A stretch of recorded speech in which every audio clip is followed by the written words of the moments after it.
Shut up and sit down.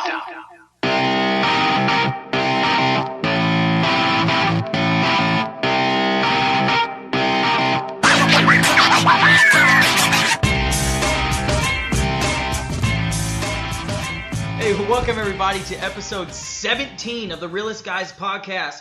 I'm your boy Josh Too Good Crocker. We got Mario, the Rican Wolverine, and we got Kyle Sly Sylvester. Anyway, so we were just making fun of each other quite a bit before the show started. If you see Josh's glasses, you know why. Dang. Oh man! If that, Wait, should see hold Kyle's up, shirt. Hold up. I feel like mine are very similar. Kyle's wearing glasses also. You jerk. You guys are so cute. Did you coordinate that? Oh my god. Fabulous. Seriously. Super. He does that a little too well. Oh, really well. They're not the same. Like it's natural. You guys do not have the same glasses. I said similar. I did not say similar does not equal same. Anyway. Josh's, yours are better. Yes, of course mine are better. Mine are the $18 Walmart frames. Exactly. So, Goldberg returns this week. Well, just jumping into I mean, it. yeah, we're not even Yep. going straight into Josh's news corner. That's it. Actually, that's the show. Thank you, everybody, for listening this week. Have a great week, guys. We have a cool show. Today we're going to go over Raw. We got news items, SmackDown Live. Yes, that's the big Goldberg did make his return. But other than that, how's you guys' week this last week? You know, it was a week that happened. There were 7 days from the last time we recorded. It's crazy. I mean, it's better than the 8 that one time, you know? That was a weird that week. was a weird week. Yeah. Seriously. Crazy. Daylight savings, right? No, it was a good week. We, Destiny. Destiny. Hard mode raid came out. Light level increases. All that good stuff. We did not do the hard mode. We did not. We did not. Well, speaking of level increases, we have a pretty important gaming event that's going to be coming up, right? So, we do. I don't know, Mario, go ahead and talk about that, bro. So November 5th is Extra Life's Day of Play, and Extra Life is a charity organization that helps to raise money for funding for the Children's Medical Network of hospitals. And this year, it's awesome because every couple of years, it'll fall on daylight savings. So when we fall back, and all that means is that we'll get an extra hour to stream, an extra hour raising some money. And this year, obviously, we didn't have a podcast last year. I've been doing it for the past couple of years. Me and my wife have. But this year, we figure since we now have a little bit of a community going on, we as the Realest Guys Podcast form a team and take advantage and see if we can raise some money for these kids. I mean, we're talking about kids who barely out the womb, suffering just tragic diseases, cancer. Cancer is really the big one that I can think of. You kind of put me on the spot. I wasn't ready for a speech. But anywho, yeah. I mean, and these are, and I use in the post that I made today, I used little lights just because, like, again, Destiny has been big for me here in the last couple of years.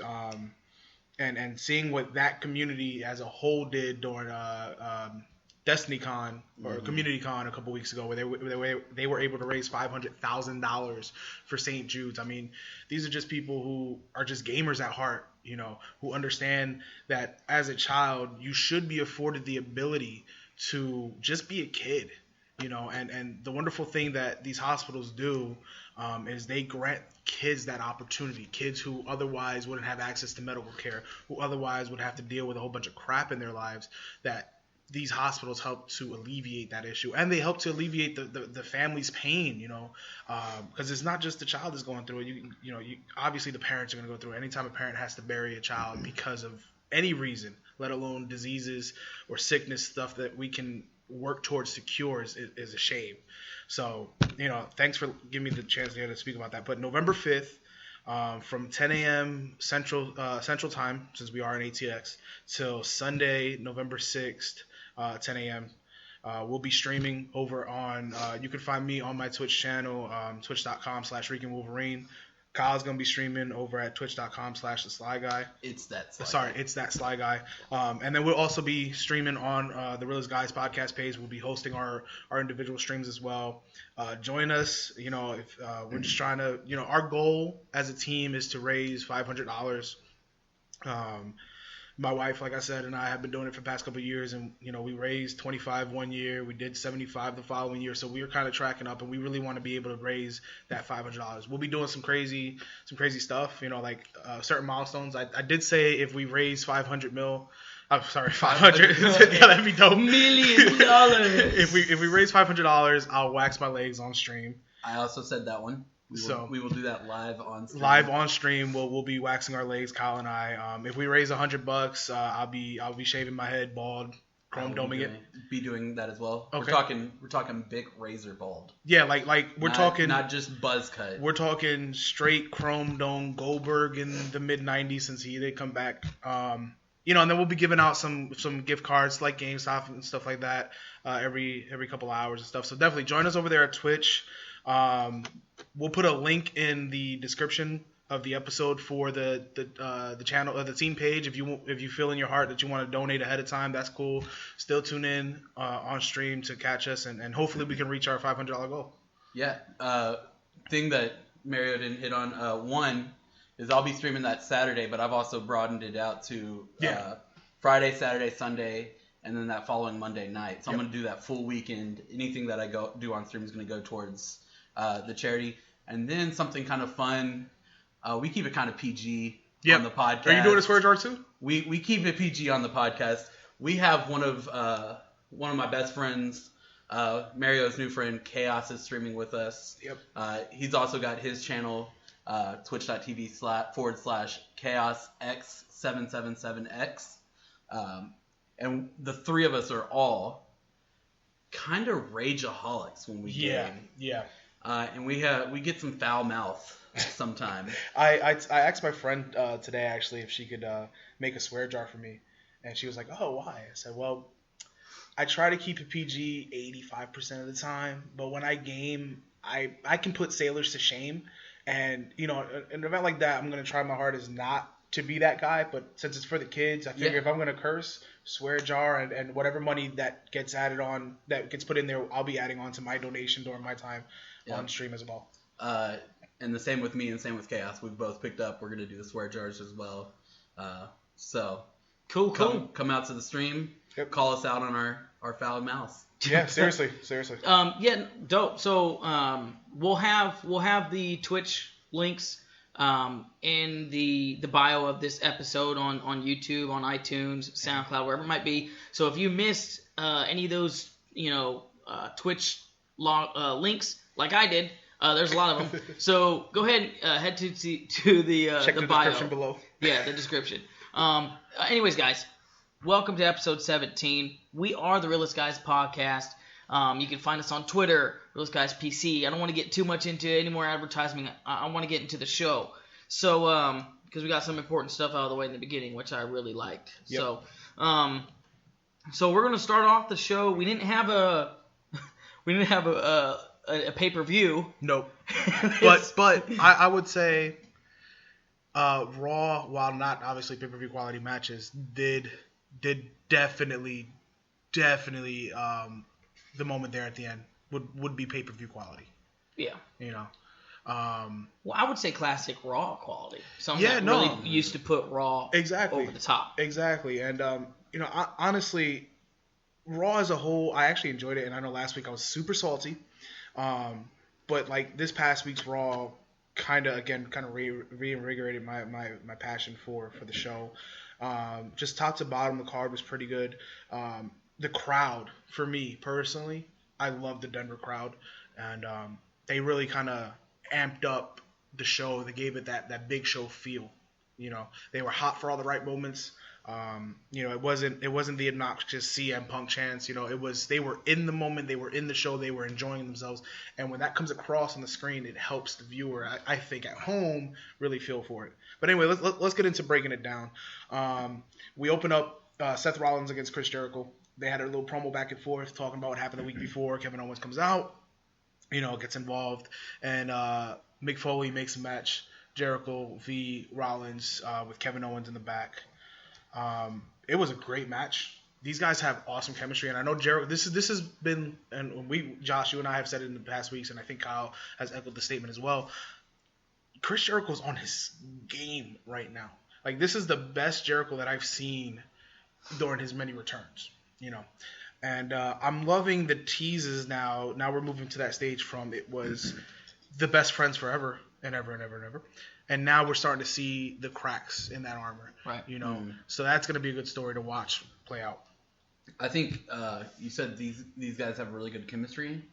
And as I look back at every podcast we've done since Chris Jericho's been back, I think everybody Chris Jericho's been in the ring with, we've said these guys have good chemistry.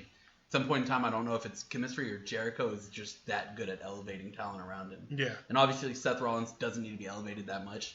But when you're saying that much about one person and whoever he's with, there's something golden there. And I mean, we all know Jericho's been golden for years, but this is the best run we've seen out of him in forever. Yeah. So that transitions into a match between Golden Truth and Mark Henry. Golden? That's what you did there? Yeah. No, Kyle here's the thing with Kyle. He's getting there with the segues. He's getting there. It's not quite there yet, but he'll get there. Whoa. I set you up. You just didn't take it. I didn't swing. Yeah, you're right. Fair enough. Anywho, so we get a 6-man tag match between the Golden Truth and Mark Henry going up against the Shining Stars and Titus O'Neil, which ends with a World's Strongest Slam on Titus for the win. So that's about it. My favorite match of the night, just because I really like Big E, is Big E and Sheamus. I thought it was a great match. It was pleasantly surprising to see Cesaro and Sheamus come out together. So I thought, this is going to be cool. Maybe they're on the same page now. But they weren't, of course. We get another Facebook Live feed from the person sitting ringside. In this case, it was Cesaro showing off the match. Big E picks up the win. I mean, that's, it's kind of helping the story progress really about Cesaro and Sheamus. Yeah. You mentioned, and we'll back up just a little bit. You mentioned the cracks with Jericho and Owens. And so we had a backstage segment before the Big E deal where Jericho was upset with Owens for getting involved. And so they started kind of colliding. And then Stephanie comes in and is annoying and talks about SmackDown and their challenges last week. And so that was the tag team Survivor Series match, the male Survivor Series match, and then a women's wrestling match, right? Yeah. Survivor Series. Yeah, each one was a Survivor Series match. So I think it's kind of alluding to that pretty much, that they're accepting the challenges. So is that pretty much confirming that we won't have any title matches at Survivor Series this year? No, I don't think so. We're in this day and age with WWE. How can you not have a event without? I mean, it's easy because there's going to be another one in 2 weeks. Well, and that's why. That's what I'm saying. Because she was speaking to both Jericho and Owens, and said that they need to be on the same page because war is coming, right? Now that would, at least in my eyes, I saw it as Owens is going to be part of that war. He's going to be part of that match, at Survivor Series. Are they going to have him, double dip basically and have 2 matches? Are they going to do the same thing with Dean Ambrose? with AJ Styles? I think they're going to do that with a couple wrestlers, to be honest with you. I think they're going to have a couple wrestlers perform a couple times, But I could be wrong. They actually have a decent roster. I think that they could fill it. But they don't have... I don't know if they're going to have enough content to have it other than this Survivor match. I said last week and went on record as saying that I thought it would be dope to not have any title matches. Yeah, it'd be refreshing. But not have the champions in those matches. Have AJ versus Kevin Owens in a non-title match? In a non-title match against each other, and really put Raw versus SmackDown. That actually, I like that idea. So do AJ and Kevin... And then the men's Survivor Series. And then Dolph and Roman. Mid-card titles. Yeah. I don't think you could do that with the tag match because I don't think either one's tag team roster is deep enough to go 5 into a tag team Survivor Series and still do the champions out. But that would be cool. Some champion against champion matches. That would be kind of cool. See, and that's probably what they should have done for Night of Champions. But I understand why they didn't, with it being the fact that the titles were all on the line. Yeah. So I don't know. That's actually dope. Yeah, idea, that's though. really dope. Good stuff. So moving right along. Worst match of the night. Are you serious? Do you not believe yet? You gotta start believing. I mean, I understand that I believe in Bay. You believe in Neville. Yes. And that's your problem. You believe in the false believer. You know, he's a false prophet. You gotta believe, son. Believe. So Bo Dallas beats Neville. You know, it was pretty cool. You know, it's just I want something to happen with Bo Dallas. I do. You know, I think he's pretty talented. He's still super young. And he's got some talent there. And not to discredit Neville, he's got talent. It's just we've seen what Neville could do, and I think WWE has seen what he can do, and they kind of are now going to pigeonhole him into this one slot because of his injury past. He needs to compete in the Cruiserweight division. Oh, 100% agree. 100% I'm fine with that. Or him and Sami need to take on the tag team division. Yeah. That would be really cool as well. But maybe some other things are in the works for Sami Zayn. Yeah. You know, that we'll discuss here later. Yeah. Dana Brooke beats, since you said you believe in Bay. Dana Brooke believed that she can beat Bayley, and she did last night, Monday night. You know, I feel like we're going backwards still in the women's division on Raw, at least. You know, it's very clear. We talked about it last week or 2 weeks ago. It's very clear that you've got the top two alpha females, and then you've got everybody else. And that's just not a way to build up a division. You know, I get that there's a story going back and forth here with Bayley and Dana Brooke, but then why do you give away that match on free TV? Yeah. Why do you just give away the payoff like that? You know what I mean? Yeah. So, Braun Strowman comes out, and just like Ryback before him, he wants to be fed some more. You know, he had matches, squash matches with good old No Chin, who I'm sure we'll talk about later. He had a squash match with Sin Cara. He had a couple of matches there with them. Last week he had two guys. He had the Splash Brothers, and this week he took on three, the Mile High Trio. You know who this is, right? No, who's that? This is the cheap knockoff of Carlito and Primo, and then Evan Bourne.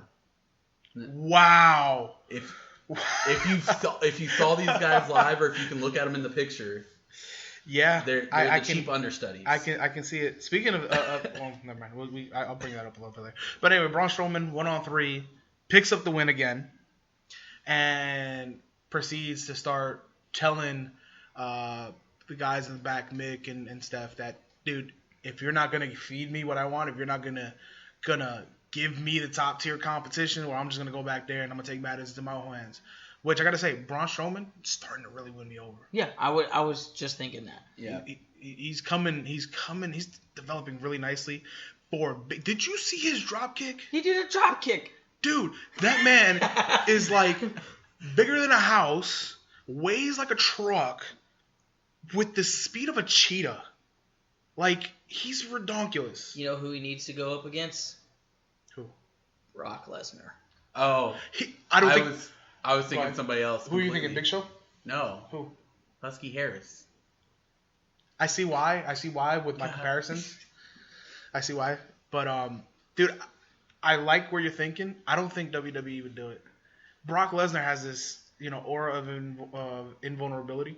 He's this big conquering hero. You think Braun Strowman challenges that too much? Yeah. Braun Strowman's got like 6 inches on him and like 50 pounds. Yeah. When you step in the ring and Brock Lesnar looks small. Yeah. Like that challenges it a little too Braun much. Strowman steps toe-to-toe with Brock Lesnar. It's like Brock Lesnar is a child sucking on the teat of Braun Strowman. Like that's where Brock Lesnar's face is at. Okay? And, I mean, right there, if you have Brock Lesnar beat Braun Strowman, I love how your hands are showing. Yeah, his hands. I wish we had a camera because your We're hands on are video. right here. His But, hands are just around his teeth. But, I mean, you can't have Brock Lesnar credibly go over Braun Strowman. I understand Brock Lesnar, MMA fighter, former UFC champion. But in the WWE... I just want to see monster versus monster. Oh, dude, I'm all for that. I'm all for that. Anyway, so then, but in a bit of a surprise, as Strowman's talking, we get Sami Zayn. The complete opposite. Seriously. Of what I was just saying. But bold move. I like it. It'll be interesting. I like it because we're finally going to see Braun Strowman go up against somebody who, and not to discredit the guys that he's been wrestling here in the past, but they're local jobbers. Yeah. We get to see somebody that WWE trusts, that we've seen consistently perform at a high level in the WWE. Yeah. It's going to be great to watch that match. Yeah. So we'll see how that goes on. What do you guys think about Ruru right now? His beard is on point. Dude, beard on fleek right now. Dude, whoever did that line job on his beard. Listen. Josh's face right now. No, so we get some more story development with Reigns and Rusev. We get Meet the Rusevs, which was a really funny segment. I was cracking up the whole time. And then he had my biggest highlight was that he had a Spuds Mackenzie dog. I forgot what they're called. But the Spuds Mackenzie, you guys know Spuds Mackenzie? Cricket. I can Google. Are you serious? You guys don't know Spuds Mackenzie? It's that little ugly party dog. No. Maybe if I seen. You probably Did you watch Raw? Yeah. Did you most watch? of it. Did you watch Meet the Rusevs? I didn't watch that part. No. Okay, then I must confess. Then never mind. Spuds Mackenzie. My loneliness. It's killing me. And I don't know. Was a fictional dog character created? Yeah. For use in extensive advertising. Yeah, but he was the Bud Light dog. Yeah. Oh, okay. I couldn't remember what beer was. Still don't. No. You guys just made me feel really old. I'm not that much old. You're older than me too, and y'all made me feel really old. I hate you. People. I'm younger than you. Yeah, I know you are, but I was talking to Josh. That respect the others. Anyway, so we get Meet the Rusevs. Fun times were had, and Lana smacks the crap out of Roman.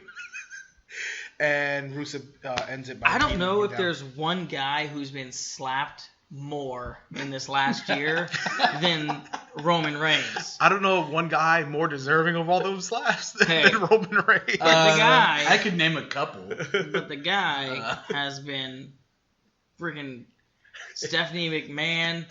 Lana, I'm pretty sure, has slapped him 12 times by this point. He ruined her wedding dress. He did. All I think about every time I see Roman Reigns. It wasn't that great of a wedding dress anyway, though. So. Well, when I see Roman Reigns, I can just all I can think of is that one parent from South Park. It's slap in your face. Yeah. No. Can you do that I'm again? not doing it again. I am not doing that again. Nope. Can you Negative. do that again? We get Big Cass in a one-on-one match with Carl Anderson, which was fun to see. It was good to see the Realest Guys back there. I will throw out that just by the names in the match, you knew who was going to win. Because Enzo eats pins and Carl Anderson eats pins. Yep. Cass doesn't eat pins. So next week when we see Luke Gallows go against Enzo Amore, we know who's going to win. Yeah. So, yeah. But there's also rumors that come WrestleMania season, the Realest Guys are going to get a pretty significant push. I hope they do. So, I mean, they're consistently. I'm looking forward to that. We'll see. Plus, maybe it'll give more credence to our podcast. We can ride the coattails. Who knows? Yeah. Who knows? I'm down. So always ride coattails. Monday Night Raw ends there, and then Monday Night Cruiserweight starts. Well, it's like the halftime show. Fair enough. We get a couple of them do look kind of like Lady Gaga too. Yo, chill, fam, chill. we get a having way too much fun with this. We get a Cruiserweight tag team, 6-man tag match, with the Brian Kendrick pulling off the victory for his team. It was Brian Kendrick, Drew Gulak, and Tony Nese going up against Cedric Alexander, Rich Swann, and the current Cruiserweight champion T.J. Perkins. Which, might I add, go ahead. The entire time we were watching CWC, my 3 favorite wrestlers in the CWC were Cedric Alexander, Rich Swann, and T.J. Perkins. Dude, was it Alex? See, here's the thing, and this is going to seem kind of, I'm not going to say the R word, I'm going to say Vince McMahon-ish. I can't tell the difference between Cedric Alexander and Rich Swann. Right? Is it Rich Swann? Yes. Yes. Yeah. But you can't. Rich Swann has the hair though. Yeah. Okay. That's okay. And messed up teeth. Yeah. Okay. And he's way more goofy looking. Rich Swann looks like a poor man's R-Truth. I'm gonna remember Rich Swann now. There we go. Thank you for that. But Rich Swann is dope. He is dope. He's great. He's dope. Yeah. He's dope. Again, they shake. Like hands. I said, they shake 3 hands favorite in the beginning of the match. I'm a huge fan of that. Did they pat everybody down? I didn't see this match. Did they I don't remember they pat down. They shook hands. There was the purple ropes. So there was the purple lighting. Is it? Do they do purple ropes? Do they change out the ropes? Yes. Or, yeah. Yes. You can just unscrew the ropes and switch out the colors of them. No, that's what I'm saying. Like I couldn't tell if it was like lights on the ropes or something, or if they were like purple ropes. I'm man, that just seems like a lot of work. They're legitimately purple ropes. I do like though. We were talking about the charity streams earlier. Mm-hmm. I do like the pink middle rope for Breast Cancer Awareness Month that they've been doing. I don't know if y'all caught that. Well, and they've been doing that for years. And then the greater than pink, I think, is or more than pink is their tagline for this year's stuff. Hell, in years past, they've had some fantastic merchandise, pink based merchandise for breast cancer awareness, which, I love wearing pink. I'm not man enough to not wait. I'm man enough to admit that. I had to think about it for a second. He's not man enough to admit it. Anywho, so that was the Cruiserweight match. It was good back and forth action. At this point, probably the most consistent action that we're gonna get will be the Cruiserweight division. I just still don't like the fact that everything's segregated. So Monday Night Cruiserweight ends, and we get Monday Night Raw pay-per-view, which is just Goldberg coming out. And I know, Josh, you've been chomping at the bit to talk about it.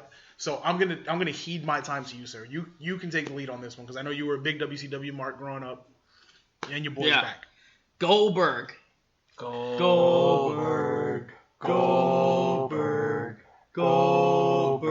Okay, we had to do that. I had to. So, man, I remember I went to a Monday Nitro and did that chant, and that place just is electric. And seeing this, seeing this return, they did it right. They did. Once I heard the rumors of him coming back and wrestling Brock Lesnar, I didn't care at all. Their WrestleMania 20 bout does nothing but turn me off from that feud. That was so terrible. But this promo, Goldberg's best promo of his career, completely hyped me up for their match. I mean, this may be weird, but we're wrestling fans, so we're weird anyways. That's true. And we're grown adult men who watch wrestling. Yes. I got chills when he came out of the back. Yeah.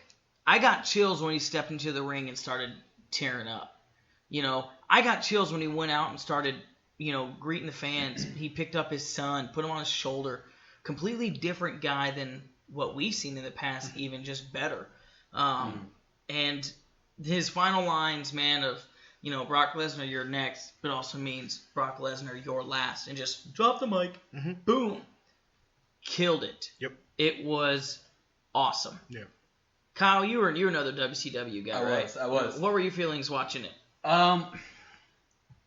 He showed us the softer side of Goldberg with all of the fan interaction and the picking up his son and all that, which was nice. It's the side you didn't see in WCW. But if you watch him during that promo, you still see the aggression of Goldberg. The picture of him yelling those last lines. Like, you can see it in his face. And it was one of those, it's nice to see he's moved on and he's doing this for his family and all that stuff. It's nice to see the sympathetic side and the compassionate side of Goldberg. But it's nice to see that this is still the Goldberg that was 529-0 in WCW with the... Because I asked you immediately, what kind of shape's he in? Because I haven't seen Goldberg recently. I haven't seen pictures of him, and he's wearing this big, thick jacket, and you're like, he's in great shape. He's thinner, but he's in great. So I was kind of worried, he's 50-something. Is he gonna be able to pick up Brock for a jackhammer? I don't see any reason why not. Yeah, I think it's been universal approval of that. Like everyone just loved that segment. Yeah, no, it was great. And I'm gonna be just kind of regurgitating everything that you guys just said because I feel the same way. I mean, I had goosebumps when that music hit. It's been 12 years since he was last in a WWE ring.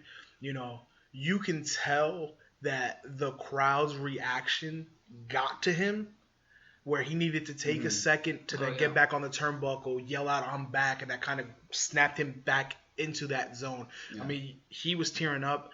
You can tell that their reaction meant the world to him. And I'm sure while that may be the case, he has been steadfast in saying that he's coming back for one reason, and that's so that his wife and child can see him perform in the ring. for the very first time, and then again for the very last time. Like you said, Josh, he called out Brock Lesnar, said, Brock Lesnar, you're not just next, you're last. We know he's coming back from one match. We know why he's coming back for that one match. There was no better way, to draw on the nostalgia of Goldberg, and B, clearly get across the point of what the story's going to be.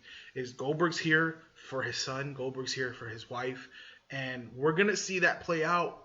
I told you guys off air what I thought my projections are gonna be for the story, and that is that Brock Lesnar is going to be victimizing Goldberg, especially in front of his wife and child. That's going to be the story they're going to go for to get the sympathy towards Goldberg. Not that he needed it. He was going to be a face either way. I mean, anytime you bring out a nostalgia act like that, he immediately gets face reactions. Yeah. But, it was just a great way to end Raw that had, up until, honestly, I've been disappointed with Raw for the past few weeks, but to kind of break that streak, and it was a great Raw that ended fantastically. I mean, you couldn't have ended it any higher.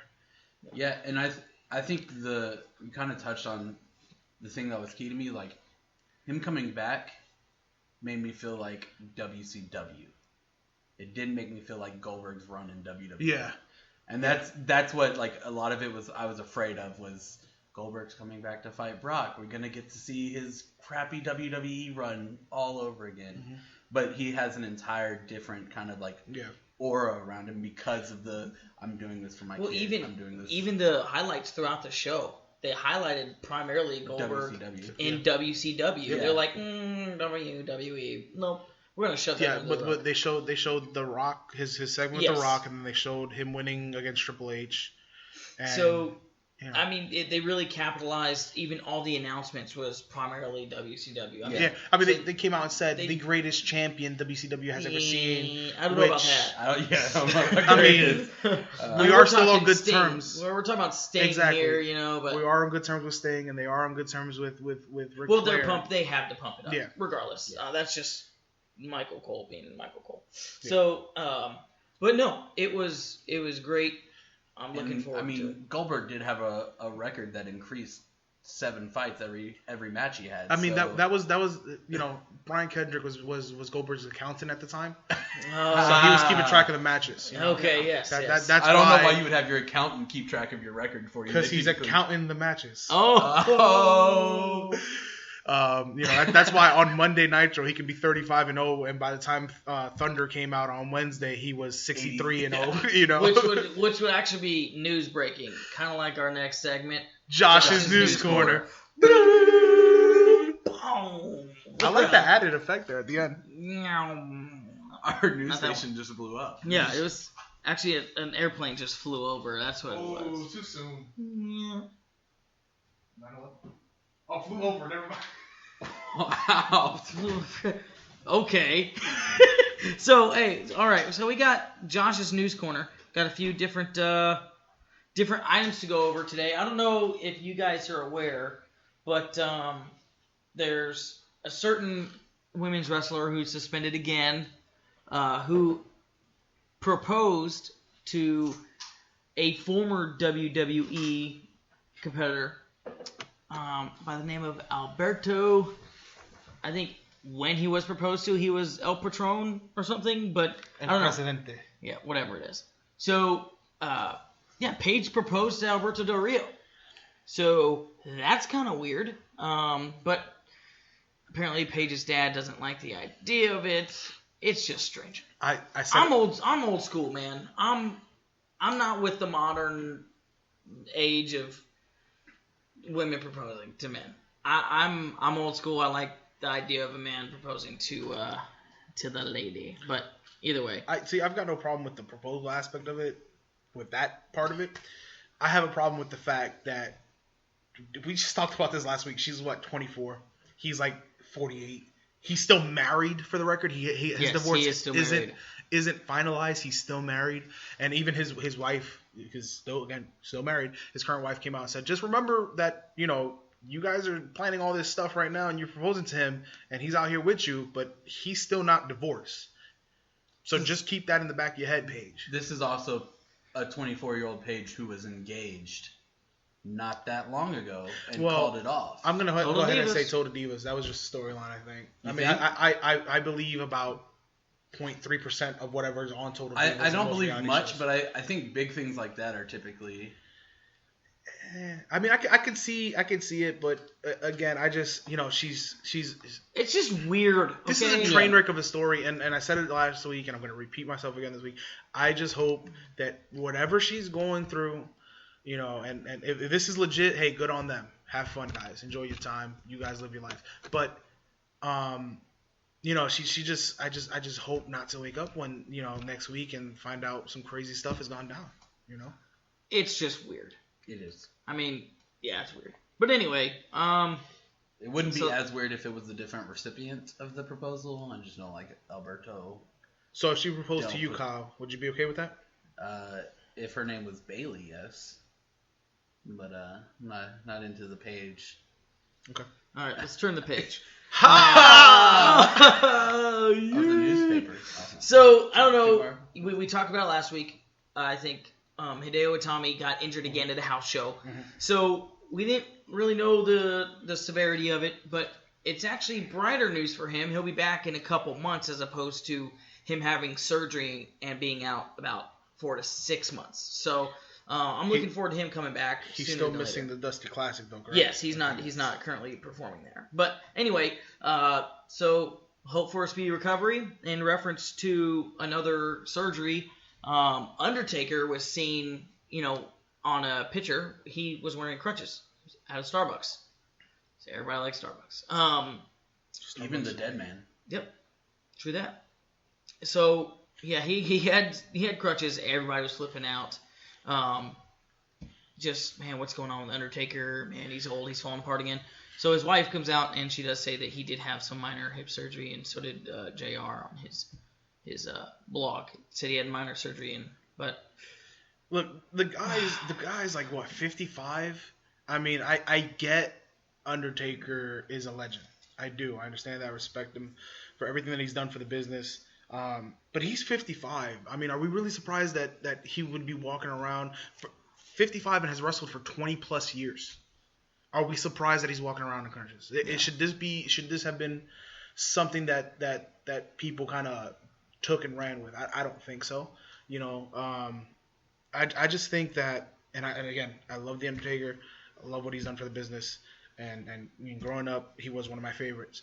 But I think he needs to hang him up. yeah. I mean, there's no need for him to continue to go out there and put his body on the line in some of the matches that he does. And yes, lately, in the past, 6 years or so, it's been just him coming back for WrestleMania, and that's it. But maybe it's just time, like, we just put, no pun intended, we just put the Undertaker to rest. And just walk away from that. You know what I mean? Well, I mean, JR mentioned that it was minor hip surgery. Probably isn't going to have any implications on WrestleMania. Let me ask you this, because I see Undertaker more so like a Brett Favre-esque, to where he just loves the industry this much to where saying goodbye is just difficult. He's just used to it. That's what he's been doing for the last 30 years. We're talking years before WWE or WWF. So he's been doing it for a significant amount of time. So probably hanging it up for him is difficult. What do you guys think about them, if he's going to continue to wrestle, what about introducing him at WrestleMania and having a partner in matches as opposed to one-on-one contests? Here's the thing. I think Brett Favre was a great analogy to use, like comparing him to Brett Favre. And I think you're right. Like he loves it so much he just doesn't want to quit. But there came a time when Brett Favre loved it so much he didn't want to quit, but everybody else wished he had. Yeah. And I don't want to see potentially one of the greatest wrestlers. All three of our minds, one of the greatest wrestlers of all time. Definitely in our lifetime. Go down the road of you loved it so much that everybody else wished you were gone before you actually left. Like, I'll compare it to Jerry Rice really fast. Jerry Rice hung up the cleats. He had his last. Wait for the Raiders. He had his last couple years with the Raiders, but then he had his stint With Denver and with Seattle and Denver. but he didn't have the it factor anymore. He even said it, and he said, if I can't compete at the level I've competed at for all these years, it's best that I hang it up. It's football season when the two biggest analogies are football players. But I appreciate those analogies. I'll go one better, I think. Ric Flair. Look at Ric Flair. He walked away from WWE after a match with HBK. Greatest send-off. Everyone loved it. It was fantastic. It was a perfect way to end your career. And then what does he do? TNA. And it wasn't for the love of the business probably. It was more for the love of the money. But then he came back to TNA and was universally loathed for that. People hated the fact that he ruined WWE's perfect send-off. Now, Undertaker's a WWE guy through and through. He will never go to TNA. I don't think we'll ever see him in any other promotion ever. Yeah. But you don't want to do that. You don't want to hold on to that. It's like the high school jock who still remembers that one state championship. He's 32 years old, still wearing his varsity Letterman. You know what I mean? Dude, there comes a time where you need to move on, and it's not even just because we're tired of seeing you. It's for your own good health. Well, it's for me. I want to be able to keep the image of the Undertaker when he was awesome. I don't want many years going by of getting a diluted version of Undertaker. Mm-hmm. Even younger fans don't deserve to see a diluted version of the Undertaker. 100% agree. 100% agree. Coming WrestleMania. So I think it's good for him, but also good for everyone watching that the lasting impression of Undertaker isn't him getting carried to the hospital after every WrestleMania. Yeah, and I don't think because he steps out of WWE from a wrestling standpoint that he has to leave wrestling. I do think he's one of those guys that loves it so much that they can find spots for him to fill in, and he can. Daniel Bryan, Undertaker may not work as a GM. Don't get me wrong. That's a bigger thing there. But Daniel Bryan's that guy who injuries ended his career as a wrestler, but he loved wrestling so much that he was able to work with them. They found a spot for him to fit in and him still be part of the business. Oh, he's still going to be part of the business. Yeah, I know. We know that. Easily. Yeah. Right? So I just think you got to make that. But we all know he's going to wrestle at WrestleMania. Yeah. It's just we don't know who at this point, but him having this hip surgery is just kind of another, hey man, how many, what other signs are we going to need here, right? So I just one quick point I'd like to make on that. When I think Undertaker was at his absolute peak was probably around that time with when he had the WrestleMania 21 match against Randy Orton. And at this point, that match is pretty much the halfway point of his career for WrestleMania. He made his debut at WrestleMania 7, I think it was. So it took 14 years for him to get to that point, 21, and we're going to be at WrestleMania 33. So, I mean, that's how long he's been here, I don't know. It's just I just want to put that into perspective in terms of how long he's been in this business. Well, how about this too? It's like one of the greatest, if not the greatest, WrestleMania match, which is debatable. Undertaker versus Shawn Michaels. I think the very first one that they had, or was it the second? Was it WrestleMania 25? It was the second one. Was it the Michaels send-off? Was that the one where we get the moment backstage of them, Michaels, Helmsley? And, no, that was the Hell in a Cell match the following year. That was WrestleMania in Miami the same year that we had Once in a Lifetime. That was 28, I think it was. So that was 28. So 27 was Undertaker, Triple H. I think 26. Yeah, because they Triple H. It was 25 or 26 with Shawn Michaels. One of those two was the best, and then the better. I think his last good WrestleMania match, in my opinion, it wasn't top tier as his previous ones, but his last good one that he had was with CM Punk, and after that, it just went down. That was 29. That was the year before he lost. Yeah, that was the year before he lost, and I'm still we still don't know the full impact of concussions and stuff like that, especially at an advanced age. That match with Brock Lesnar, I'm willing to bet took years off his life. And it's it was pretty much that match that has led us down here now a couple years later talking about the Undertaker needing to retire. Let's be honest here. It was that match that changed everything. Because that was a significant difference between 1 year. Mm-hmm. Him and CM Punk.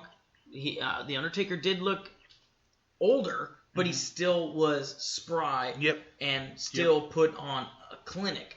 And then next year it was just... I mean, it's you could look at Colin Kaepernick and say 1 year he was in the Super Bowl, the next year he was riding the bench, Yeah. Like, I had to take a shot. No, I'm... but it makes sense. It's just... Anyway, so that was interesting. One last bit of news here that I have, and then we'll move on to SmackDown Live. Well, actually, I'll fit one. Are they still two. calling it SmackDown Live? Yes. Yeah. Adam Rose tweeted, something big is coming. This party is going to blow the roof off. Hashtag you can't hang with Adam. Hashtag Adam Rose. Hashtag WWE. So he might be making his return. I don't want to spend too much time on that, but I thought I'd throw that out there. Can we get Braun Strowman as a Rosebud again? Yeah, if we get that, I'm okay with it. Yeah. The Roman soldier. Yep. Yeah. I'm down. Last but not least, pretty big in the Twitterverse, WWE Universe, Everyverse. Mick Foley. The multiverse. Yeah. Mick Foley had a direct message conversation with a fan on Twitter. And that fan, and it was about the women's wrestling and Revolution and stuff like that. That fan put screenshots of that conversation on Twitter for the world to see. Now, it didn't put Mick Foley really in a bad light much. No, because he was very professional. But it was still kind of, it was not classy by the person who did it. We won't even give them the credit of saying their handle. I don't want to give them. They've already had enough attention, right? Mm-hmm. But man, what a douchebag thing to do, right? I mean, to put it bluntly, yeah. Here you've got Mick Foley, on screen authority figure of Raw, talking with a fan, and that's one of my favorite things about Mick is he is very engaging with the fans on social media. But do you think it's a little too engaging? Absolutely not. Absolutely not. I mean, that's his character. That's always been his character. He's Mrs. Foley's baby boy. He was the one that was sitting at WrestleMania. Not at WrestleMania. He was the one at live shows in Madison Square Garden. There's that famous shot of him where Jimmy Snuka's up on top of the cage, I think it was, getting ready to drop the Snuka fly, and you see Mick Foley in the background get up, and he's hyping it up too. Mick Foley is first and foremost a fan of wrestling. He's somebody who got to live out his dream. So it's refreshing to see somebody like that engage with the fans. Now, on the flip side of that, he didn't give away any type of trade secrets. He didn't reveal any storylines. Like you said, he didn't do anything that would shed negative light upon him. But ultimately, this is the risk that you run in this world, in this day and age, where everyone's just an anonymous name on the internet. Yeah. And you don't know what people will do with the information that you give them. Right. It sucks that it happened. It sucks for everybody else because all it takes is one person to ruin it for the rest of the team. But I just hope that Mick. I know he was gonna quit Twitter for a while there, right. But he's back. He came out and said that he's just not gonna DM any of you guys. Don't bother hitting him up for messages. He won't slide into yours, type of deal. But it's just it sucks. It sucks because Mick has always been an open book and very engaging. And if you read the conversation, the fan himself made some pretty decent points. Summer Rae, who was kind of the center of it, is not a bad wrestler. She's not a bad entertainer. He made some decent points, but you go ahead and screw all that up, all that goodwill that you may have built up by doing this. Like that's just a dumb move. Yeah. So. Anyway, Kyle. Yeah, I'm reading the tweets now. I didn't see it earlier.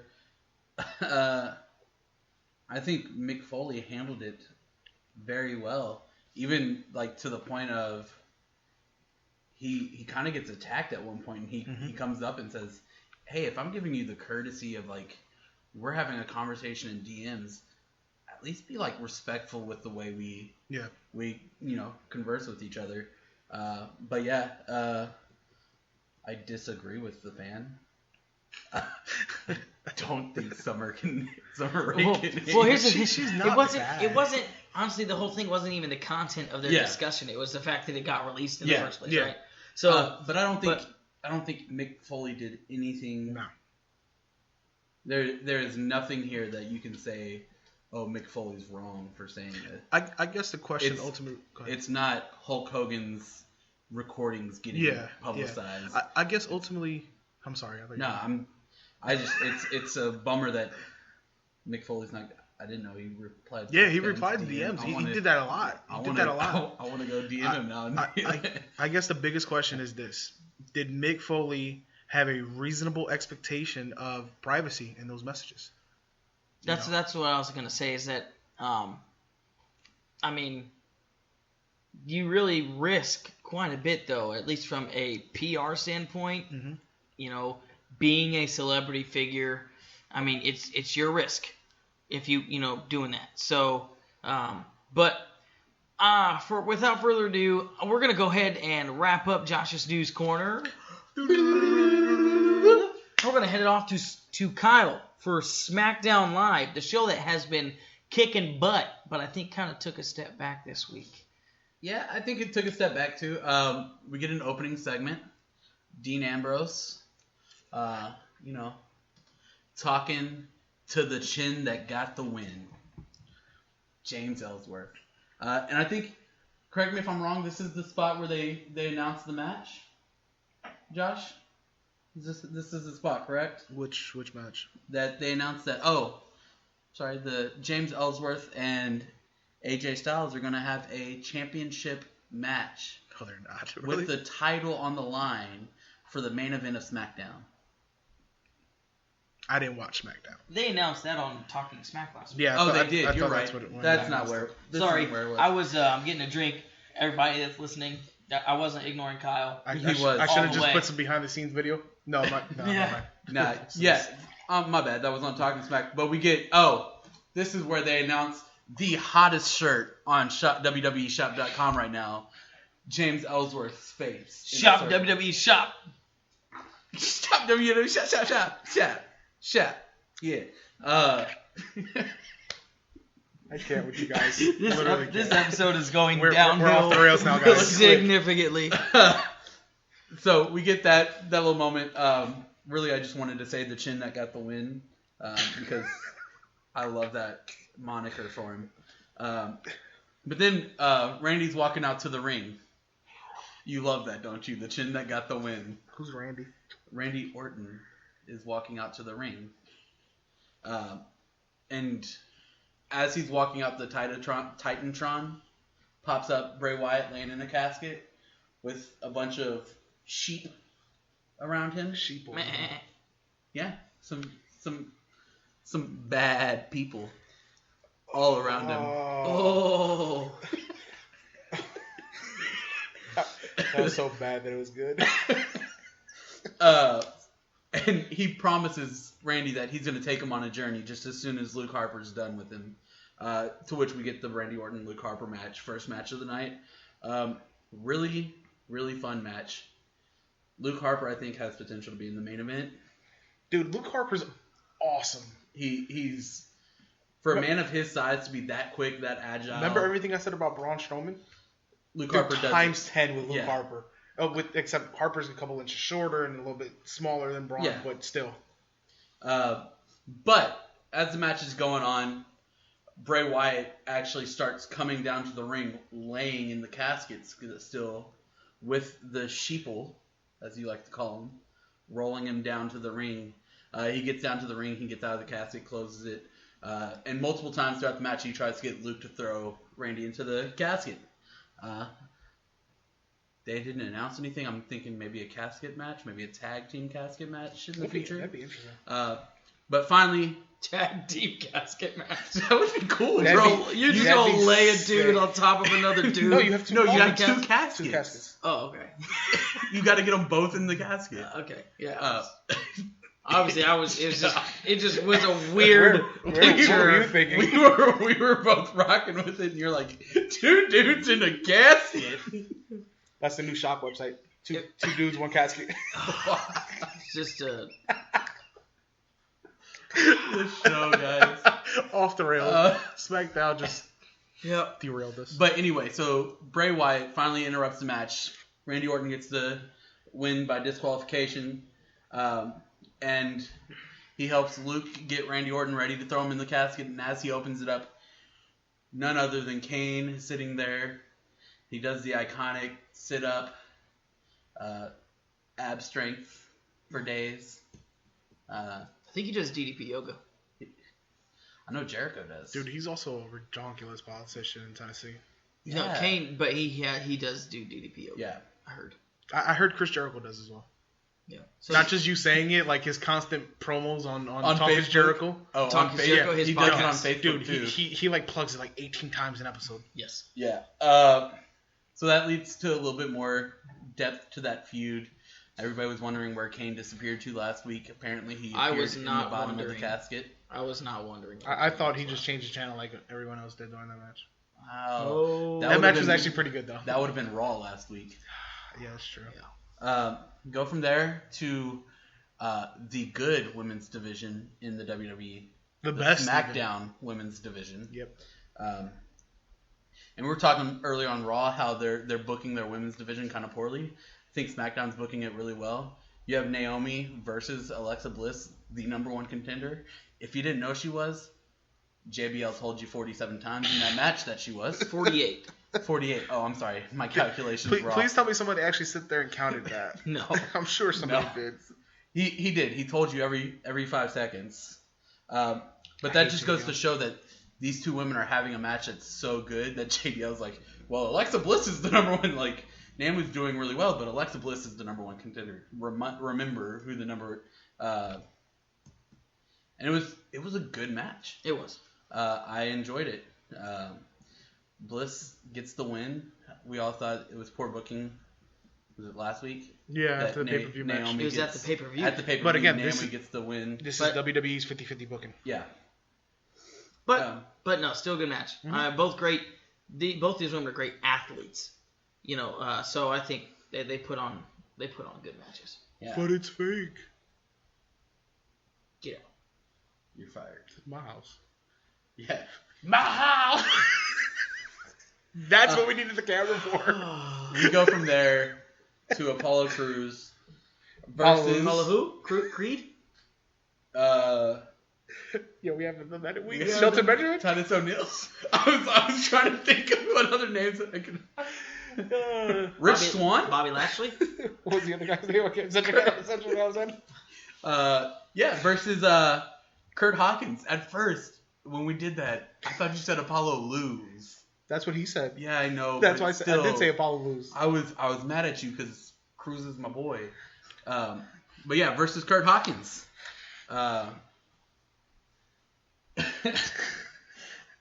There's your plug. And Apollo Crews upset Kurt. Is it? And then Kurt walked away? Yeah, Kurt walked away. He got his feelings hurt and was like, I'm not having a match today. I'm gonna have to wait more. Did he actually sound like that? Close to it? Remember how I think Josh always sounds like Mickey Mouse when he's gone? Yeah. That's how I picture Kurt Hawkins. I just have random voices in my head. Interesting. What? I have voices in my head. You have voices in your head. Randy Orton? Nothing? Yeah, but I thought you were transitioning to something there. No. I just Because I'm like, voices in my head. No. Oh, okay. I remember now. The pictures. I got the pictures you. I got you. Yeah. We're so off the We are. Is it late? No, it's not It's that not late. even that late. It's not that late. Okay. We got a really interesting match though. I'm surprised this is still a thing. Coming from, I actually kind of like it right now. Oh no, I'm not saying there's anything wrong with it. We get The Miz and the Spirit Squad. I just don't want them to be called the Spirit Squad. It's two people. They're not a squad. They're his squad, but they're not a squad. And they actually pull off the win against Ziggler and Beauty and the Man Beast. But here's the thing. Did you hear why Rhino and Heath Slater decided to come out and help Ziggler last week? And why they were in this match? No. Why is that? They announced that Heath Slater just wanted to be a hero to his kids. Man, that Heath Slater, he's a fantastic guy for the kids. And in that touching moment, they went on to say, Rhino just hates male cheerleaders. So there you have it. That makes sense. Breaking news: Rhino hates male cheerleaders, and Heath Slater wants to be a hero to his kids. We should try and contact Heath Slater and see what we can do for the kids. I like it. Just as long as there's no male cheerleaders in our stream, because I don't want to get gored. I don't want Rhino to come for us. Yeah. I don't want to get gored, and I don't have enough crackers and cheese to keep him happy. But yeah, you get the win for Miz and the Spirit Squad. Obviously, it's a little controversial. Mm-hmm. Heath Slater's getting the pin. I think it was Kenny kicks out, and then as Heath Slater's coming up towards the ropes, ref's back's turn. The Miz jumps up, hits him with the forearm, and then Kenny gets the pin. So a little controversial. I kind of like that where the storyline's going. If the Spirit Squad's gonna hang around for a little bit in the tag team division, I'm okay with them winning. With them being involved in a win over the tag team champs. It makes sense. I like it. I like that they're bringing back. They're acknowledging wrestlers having a past. A lot of times they don't. Yep. This is Dolph Ziggler. But he's always been Dolph Ziggler. But here's the thing. I looked at the Kent State website. Yeah. I've never seen Dolph Ziggler as a Kent State champion. I've seen Nick Nemeth, but not Dolph Ziggler. You know how they say he won NCAA championships at Kent State. Is it Kent State? I thought it was Penn State. No, Kent. Kent.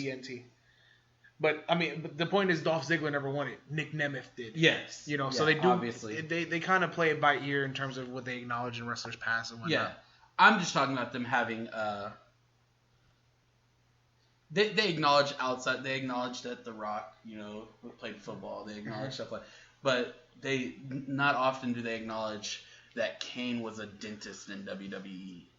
Yeah, that's true. They don't acknowledge the failed gimmicks that wrestlers have gone through. That's true. Not often, at least. I mean, how many times have you heard Bray Wyatt come out in JBL like, I remember when he was Husky Harris. That's true. It doesn't happen. So I like that they're almost like ripping on themselves for like, remember when we had the Spirit Squad? That was a crappy idea. Get it? Because they crap. Yeah, I got DX. I feel you. Go from there to another really good match between Baron Corbin and Jack Swagger. I hate him, but I hate him like I hate Seth Rollins. Who, Baron Corbin? Baron Corbin. Dude, he's good. I like him. He's improved a lot. He's improved a lot, and he has that, like, I really enjoy hating Baron Corbin right now. And I don't know if it's just the Jack Swagger, but his promo of, like, I'm going to beat you, and when I beat you, it's going to be like I'm beating everybody that puts their hand over their chest and says, we the peep. Like, I was like, I hate you, and I don't even do that, because that's stupid. But if you are a true American... I don't do that with Jack Swagger. I put my hand over my heart. I sing the national anthem. I'll say the play. I don't we the people with Jack Swagger. We the people. I think that's kind of funny that people actually do that with Jack Swagger. I think it was funny when Del Rio was doing it. I hated Baron Corbin in that promo because he did his job. I really enjoy hating him right now. He did his job so that Jack Swagger can do the job. Yeah, that was a good point. What do you think, Josh? It's messed up, man. Good points all the way around, gentlemen. Which finally brings us to the champ that runs the camp versus the chin that got the win. I don't like the champ that runs the camp. Am I missing something? Sounds childish, doesn't it? Yeah. That's the thing. We're talking about Camp WWE that you can find exclusively on the WWE Network for just $9.99. There's your plug. That was good. Yeah, so we get AJ versus Ellsworth for the title, and not gonna lie, Ellsworth had a couple He got a couple tricks up his sleeve in this match. Couple tricks. A couple of tricks. Which one? Was it the berry one or was it the banana one? Did he have a rabbit up his sleeve too? It actually was a super kick at one point in time. Now would be the right time to say it's for kids. Yeah. Kick. What? Oh, I was talking about Trix, the Tricks cereal. Okay. That's why I said like the berry. Yeah, I was gonna say they're for kids, and then he said a super kick. I think it would be like a super kick or for kids. Yeah. I'm not for that at all. So he... You don't want to randomly super kick kids as you walk down the street? He surprises AJ a couple times. I'm just going to move past that super kick. We're doing a stream for kids, and you're talking about super kicking them. You're the one that brought it up when I was talking about tricks. No, you brought tricks up while I was talking about super kicks. Okay. So we have a really, not a good match, but a fun match. AJ gets caught off guard by Ellsworth actually knowing some moves. And then it ends with Ambrose outside the ring as the ring announcer, the timekeeper, the bell ringer, everything. He's doing it all. And it ends with him getting AJ so frustrated that AJ keeps Ellsworth in the corner past the 5 count and gets disqualified. Ellsworth gets a win in a title match. Title doesn't change hands because it's a disqualification, but in a title match, Ellsworth gets the win over AJ Styles. That's 2 in a row. Don't know about y'all, but I think that's the start of a streak. That's how. That's actually how Undertaker's WrestleMania streak started. He won one and then he won another one right afterwards. And then he won 18 more after that in a row. Well, let's just Ellsworth and then he lost there. And it was never the same. But my favorite part about that, like I said, I didn't watch SmackDown, so I'm now catching up with what you're saying. Yeah. I love the fact that AJ lost because he didn't break the 5 count. When's the last time that happened? Like, that's awesome. I love when they do that. And it was the storytelling was beautiful of like Dean's ragging on AJ and AJ Ellsworth is like laid over in the corner and AJ's just kicking him and 4 count and ref pulls AJ off and Dean's like, I knew you looked like a soccer mom. I didn't know you kicked like one too. Wow. And then AJ goes back and is beating the crap out of Ellsworth in the corner. So it's like in the Vault of Glass when the Templar gets enraged. Yes, it's like in any raid when the boss gets enraged. Yeah, I don't really That's care some about Destiny talk for you, Josh. Sorry. I have to pepper it in every now and again. But so that was SmackDown ends with No Chin getting a 2nd win. No Chin with 2 wins. Yeah. The chin that has 1. That doesn't work. No. Yeah. I think Josh has officially just given up on us today, guys. I am staring into the abyss. No, But while you're staring into the abyss... Whoa, we don't talk about TNA here. Damn, I was just going to say, while you're staring into the abyss, can you give me an update on TNA's lawsuits going on? Oh. Damn it, you ruined my segue! Oh, man. Yeah, Team TNA. Decay. So TNA is decaying away. Oh, for sure. They will be still deleted soon. You just hit their 2 most popular tag teams. There you go. Yeah, man, they're falling apart at the seams. But just like, I don't know, man. TNA is like a cockroach. Like you think they're gonna die, but they don't die. Like you step on them, but they don't die. Like how many like financial issues has this company gone into? Don't know. They're Millions. Not only are they getting in trouble with like the state of Tennessee for not paying taxes or something like that, they're also being caught not paying their credit cards. And also, what is their president, Billy Corgan, is suing them. However, I got an update on that. The parent company of the Fight Network is actually going to pay Billy on behalf of TNA. Like TNA is getting out of this.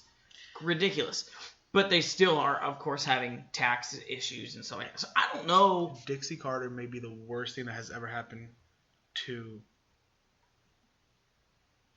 Dixie Carter may be the worst thing that has ever happened to any wrestling federation. Like, yeah, it's ridiculous. Ever. It's ridiculous how... I don't know.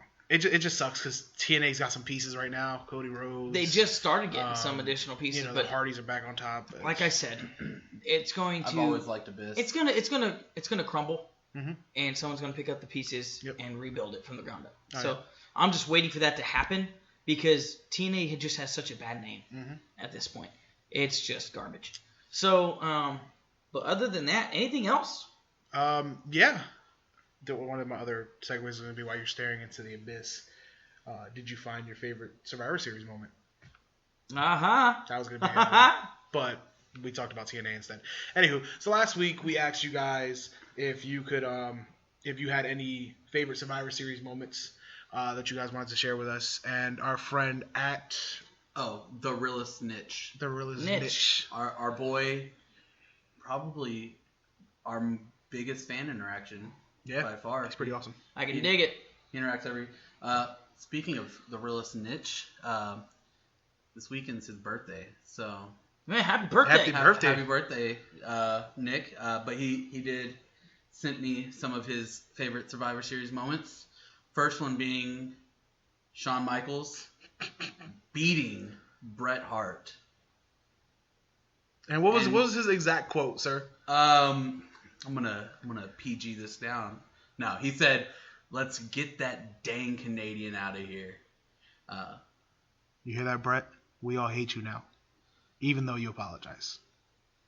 I knew he would like that just because of the whole Bret. He's got a bigger feud with Bret Hart than Shawn Michaels did at the time. That's good.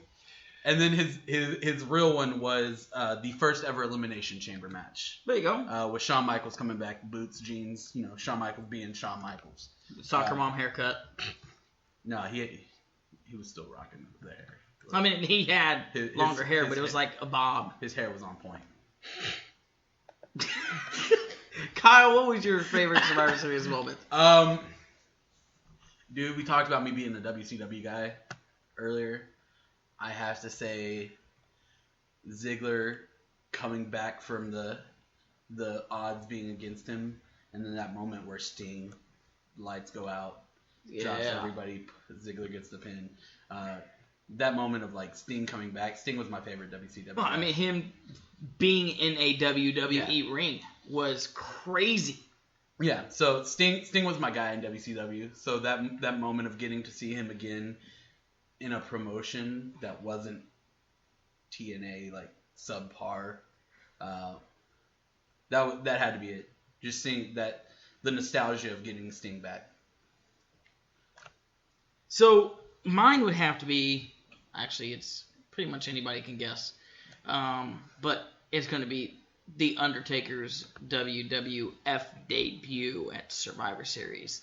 That was the start of a monster career that he's had, and it's The Undertaker. So that'd be mine. Crazy that 1 year later he beats Hulk Hogan at Survivor Series for his first WWF Championship too. Holla. Back in '92. Mine is. See, and I'm gonna do it again, and you hate when I do it. There's a bunch of moments there, but probably my favorite is The Rock turning heel. Not necessarily his debut, because he debuted also at Survivor Series in Madison Square Garden, but his heel turn when he went from the People's Champ to the corporate champ. I mean, that's, that Hollywood Rock is to this day and will forever be my favorite Rock persona.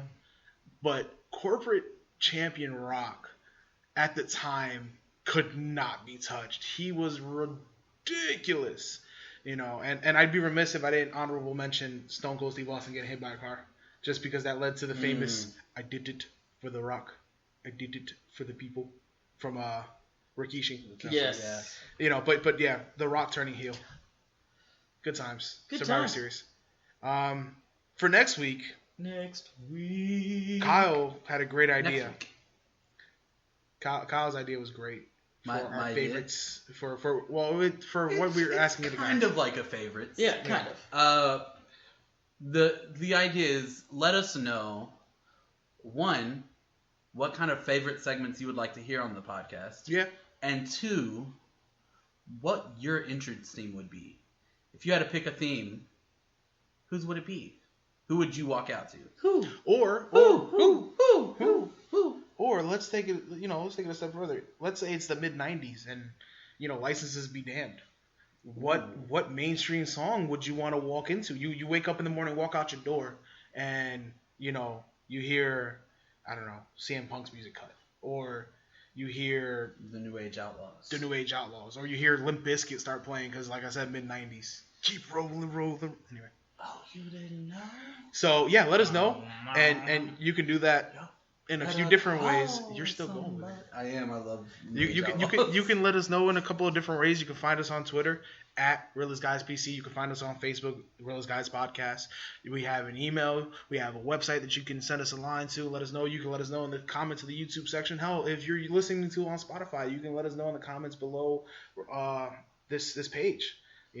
Either way, if you want to get out, you want to reach out to us, you can find us. Yeah, and I guess that's about wraps up week 17. 17. Guys, our podcast is almost a fully grown adult. Almost. Next week, the big 1-8. We'll be 18. Finally graduate high school. Yep. Maybe we'll all learn how to speak correctly. Hey, we've been better the past couple of weeks.